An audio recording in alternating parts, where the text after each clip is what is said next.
Овде во Хоби Саунд, Флорида, Джейн и Кирк Харнес ја подготвуваат вечерата за денот на благодарноста.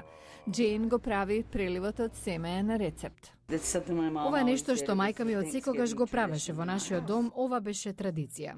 Керката Кајлин вели дека е забавно да се готви, особено и се допаѓа питата од тиква. На овој празник треба секогаш да има пита. Главното јадење е мисирката. Во некои домови традиција е да се отстрани градната коска од мисирката и да се замисли желба.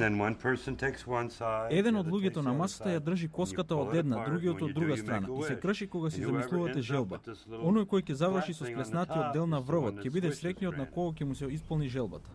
Од другата страна на улицата слична слика. Тука живее семејството Бакман и тие ја подготвуваат вечерата. Друга главна состојка се дренките. Ги вариме 5 минути, потоа се ладат и од нив го правиме познатиот сос без кој не се може. За чинител Лорен ги бере од нивната градина, а сопругот Бат кине кокос од кокосовото дрво. Кај нив тортата од кокос е семејна традиција. Откако ќе седнат на трпезата, семејствата се молат и се заблагодаруваат за благословот. Кирк и Джейн Харнес велат дека се благодарни што се заедно на овој посебен ден. За мене денот на благодарноста е да се биде со семејството, мислејќи на сите работи за кои сум среќен да ги имам во животот. Бич Комс е роднината на Лорен и Бат Бакман.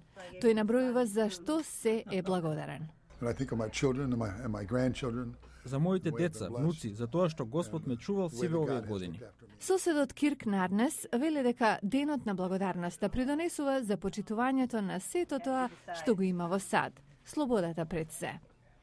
А по празникот се ужива во храната што преостанала, некогаш и со денови.